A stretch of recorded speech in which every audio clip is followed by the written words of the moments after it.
Hello guys, welcome back to our channel. అందరు ఎలా ఉన్నారు? మేమైతే చాలా బాగున్నాం. సో ఈ వీడియో వచ్చేసి మీరు ఆల్రెడీ థంబ్నెయిల్ చూసారు కదా. ఎస్, నేను టోక్యోకి వచ్చాను చిన్న వర్క్ మీద. అండ్ నేను ఉండబోయే హోటల్ రూమ్ మీకు చూపిస్తాను. And at the same time some of the useful information మీతో షేర్ చేసుకుందామని అనుకుంటున్నాను. సో ఇంకెందుకు లేట్, మరి let's get in to video.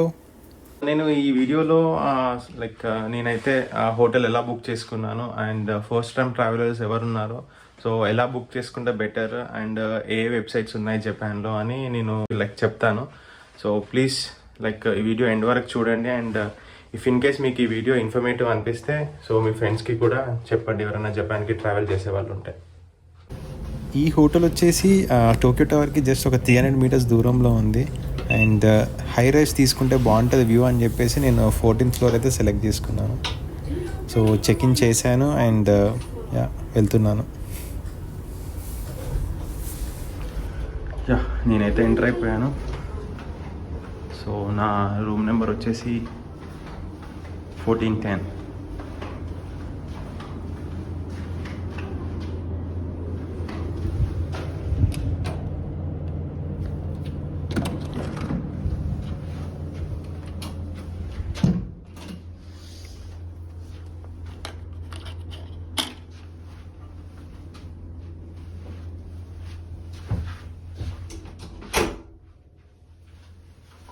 కొన్ని హ్యాంగర్స్ అయితే ప్లేస్ చేశారు ఇక్కడ మన క్లోత్స్ హ్యాంగ్ చేసుకోవడానికి.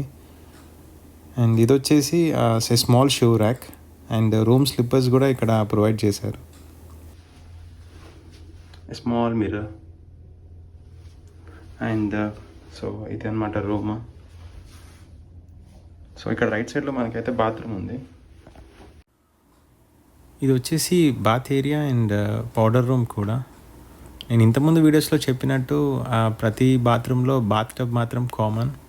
అండ్ ఇది కూడా చాలా చిన్నగా ఉంది, కాంపాక్ట్ సైజ్లో ఉంది.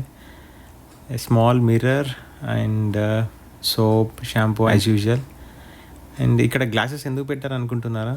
సో నేను చెప్పినట్టు ఇదే వాటర్ మనం బాత్కి యూస్ చేసుకోవచ్చు అండ్ మనం తాగొచ్చు కూడా. ఇక్కడ హెయిర్ డ్రైయర్ కూడా ప్రొవైడ్ చేశారు. అండ్ ఫైనల్గా ఇది వచ్చేసి remote system for washlet. So next వచ్చేసి నా రూమ్. నాకు ఇక్కడ ట్విన్ బెడ్ ప్రొవైడ్ చేశారు. నేనైతే ఒకటే బెడ్ యూస్ చేసుకున్నాను.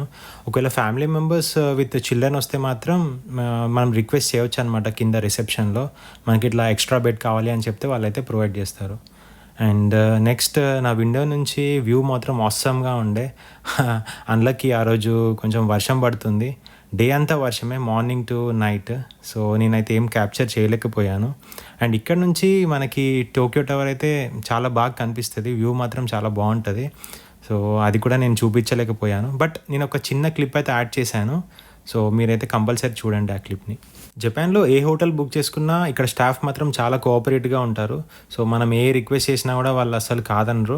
ఒకవేళ వాళ్ళ చేతిలో ఉంటే మాత్రం కంపల్సరీగా మనకి హెల్ప్ చేస్తారు without any cost.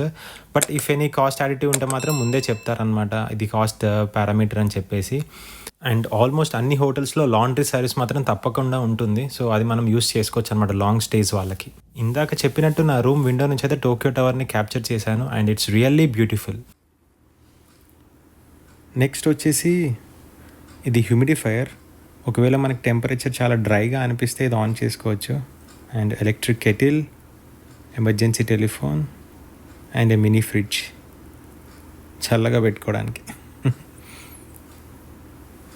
So next table provide చేశారు ఇక్కడ క్యాజువల్గా కూర్చోవడానికి ఆర్ వర్క్ చేసుకోవడానికి.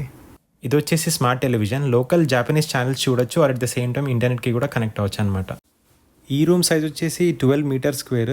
సో 1 or 2 పీపుల్ అయితే ఫ్రీగా ఉండొచ్చు. జపాన్ హోటల్స్లో రూమ్ సైజ్ చాలా చిన్నగా ఉంటాయి కాబట్టి మనం వాక్ చేయడం కూడా చాలా ఇబ్బంది అవుతుంది. సో బుక్ చేసుకునే టైంలోనే మనం రూమ్ సైజ్ కన్ఫర్మ్ చేసుకుంటే బెటర్ అని నా ఒపీనియన్. హోటల్ కాస్ట్ వచ్చేసి నాకు పర్ డే 15,000 జాపనీస్ యెన్ పడింది. సో బేసికల్గా అయితే 20,000 ఉండే. బట్ నేను కొన్ని ఆఫర్స్ యూస్ చేశాను అగోడా వెబ్సైట్లో. సో అందుకని నాకు 15,000కి వచ్చింది. ఇక్కడైతే USB charging sockets and electrical power socket కూడా ఉంది. సో ఫస్ట్ టైం ట్రావెలర్స్ ఎవరైనా వచ్చే వాళ్ళు ఉంటే తప్పకుండా ఆల్ ఇన్ వన్ సాకెట్ అయితే తీసుకొని రండి, చాలా యూజ్ అవుద్ది మీకు. ఇది వచ్చేసి ఏసీ కమ్ హీటర్. సో నాకు రిమోట్ ప్రొవైడ్ చేయలేదు. సో ఇక్కడికి వచ్చేసి ఈ ప్యానల్ నుంచి నేను ఏసీని ఆపరేట్ చేసుకున్నాను. అండ్ ఇంగ్లీష్ కావాలంటే గూగుల్ ట్రాన్స్లేట్ యూస్ చేసుకోవచ్చు. నేనైతే ఈ హోటల్ అగోడా వెబ్సైట్ నుంచి బుక్ చేసుకున్నాను. సో దాంట్లో నాకు మంచి డీల్లో దొరికింది. అండ్ ఫస్ట్ టైం ట్రావెలర్స్ ఇప్పుడు ఇండియా నుంచి కానీ లేకపోతే వేరే కంట్రీస్ నుంచి టూరిజం కోసం ఎవరైనా వచ్చారనుకోండి, సో వాళ్ళు కూడా స్కై స్కానర్లో కానీ ఆర్ లైక్ అగోడా వెబ్సైట్లో చెక్ చేసుకొని బుక్ చేసుకుంటే బెటర్. అండ్ దాంట్లో కూడా మనకి చాలా ఇన్ఫర్మేషన్ ఉంటుంది బుక్ చేసుకునే ముందు. సో రూమ్ సైజ్ ఎంత, city view and complementary breakfast ఉందా లేదా అని. ఇది వచ్చేసి ఇన్ఫర్మేషన్ కోసం చిన్న క్లిప్ యాడ్ చేశాను ఎలా బుక్ చేసుకోవాలో. నేనైతే అగోడా వెబ్సైట్లోకి వెళ్ళి నా రిక్వైర్మెంట్ని అయితే యాడ్ చేశాను. అండ్ నేను అనుకున్న రేంజ్లో కొన్ని హోటల్స్ అయితే వచ్చాయి. సో ఈ హోటల్ సిటీ సెంటర్లో ఉంది అండ్ టోక్యో టవర్కి దగ్గరలో ఉందని చెప్పేసి నేను ఇది బుక్ చేసుకున్నాను. ఒక యూస్ఫుల్ ఇన్ఫర్మేషన్ ఏంటంటే వీపీఎన్కి కూడా కనెక్ట్ అయ్యి జపాన్లో హోటల్ బుక్ చేసుకోవచ్చు. అండ్ కాస్ట్ అనేది కూడా కొంచెం రీజనబుల్గా ఉంటుంది. సో ఫర్ ఎగ్జాంపుల్ మీరు India or any other country నుండి హోటల్ బుక్ చేసుకోవాలంటే జపాన్ లొకేషన్కి వీపీఎన్ కనెక్ట్ అయ్యి ట్రై చేయండి. అండ్ మీకే తెలుస్తుంది కాస్ట్ వేరియేషన్ ఎంత ఉంటుందో. ఇక్కడ చూపించే స్కై స్కానర్ వెబ్సైట్ కూడా చాలా బెస్ట్ వెబ్సైట్ అండ్ రీజనబుల్ ప్రైజెస్లో మనకి దొరుకుతాయి. ఆల్సో కార్ రెంటల్స్ కూడా ఈ వెబ్సైట్లో మనం బుక్ చేసుకోవచ్చు. నెక్స్ట్ డే మార్నింగ్ ఆఫీస్కి రెడీ అయ్యి స్టార్ట్ అయ్యాను. సో ముందు నడుస్తున్న స్కై బ్లూ షర్ట్ పర్సన్ నా ఆఫీస్ జాపనీస్ కొలీగ్. అండ్ జపాన్లో రెయిన్ అనేది చాలా కామన్ అండ్ ఆల్మోస్ట్ అందరు ఎవ్రీడే ఇక్కడ అంబ్రిల్లాస్ని క్యారీ చేస్తారు. ప్రీవియస్ నైట్ నేను డిన్నర్ కోసమని బయటికి వచ్చాను అండ్ ట్రాఫిక్ సిగ్నల్ దగ్గర వెయిట్ చేస్తున్నాను. జపాన్లో పెడెస్ట్రియన్స్కి అంటే నడిచి వెళ్ళే వాళ్ళకి చాలా ఇంపార్టెన్స్ ఇస్తారు. అందుకనే ఇక్కడ ట్యాక్సీ డ్రైవర్ కూడా వెయిట్ చేస్తున్నాడు వాళ్ళందరూ రోడ్ క్రాస్ చేసే వరకు.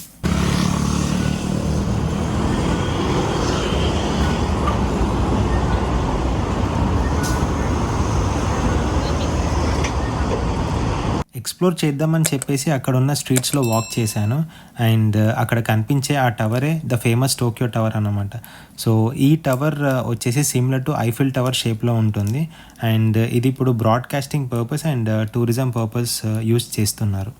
ఈ టోక్యో టవర్ గురించి మీకు ఇంట్రెస్ట్ ఉంటే మాతో చెప్పండి. సో దట్ మేము సపరేట్గా కవర్ చేసి అవర్ అప్కమింగ్ వీడియోస్లో డీటెయిల్గా ఇన్ఫర్మేషన్ ఇస్తాము.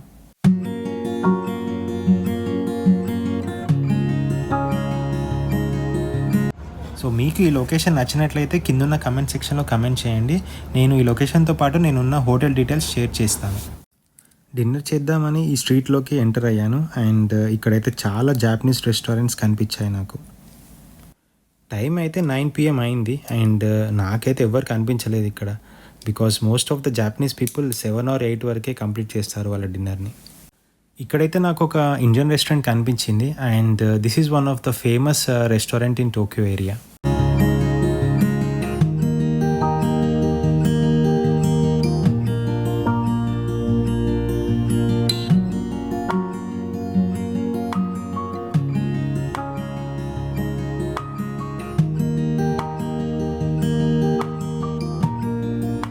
ఈ రెస్టారెంట్ నేమ్ వచ్చేసి ఆంధ్ర డైనింగ్. సో వీళ్ళకైతే 3 or 4 బ్రాంచెస్ ఉన్నాయి టోక్యోలో. అండ్ ఇక్కడ ఫుడ్ మాత్రం చాలా బాగుంటుంది. అండ్ ఇక్కడ మనకి అథెంటిక్ ఆంధ్ర ఫుడ్ దొరుకుతుంది ఇంక్లూడింగ్ థాలి. ఎందుకంటే ఇక్కడ షెఫ్ మన నెల్లూరు అతనే కాబట్టి. సో టోక్యోకి వచ్చే వాళ్ళు ఇక్కడ ఫుడ్ మాత్రం తప్పకుండా ట్రై చేయండి. ఇదండి ఇవాల్టి వీడియో. ఈ వీడియో కనుక మీకు నచ్చినట్లయితే తప్పకుండా లైక్ చేయండి, షేర్ చేయండి అండ్ సబ్స్క్రైబ్ చేసుకోవడం మాత్రం అస్సలు మర్చిపోకండి. Finally thank you so much అండి మీరు సపోర్ట్ చేస్తున్నందుకు. మీరు ఇలానే సపోర్ట్ చేస్తూ ఉండండి అండ్ మేము జపాన్ గురించి చాలా ఇన్ఫర్మేటివ్ వీడియోస్ చేసి మీతో షేర్ చేస్తూ ఉంటాము.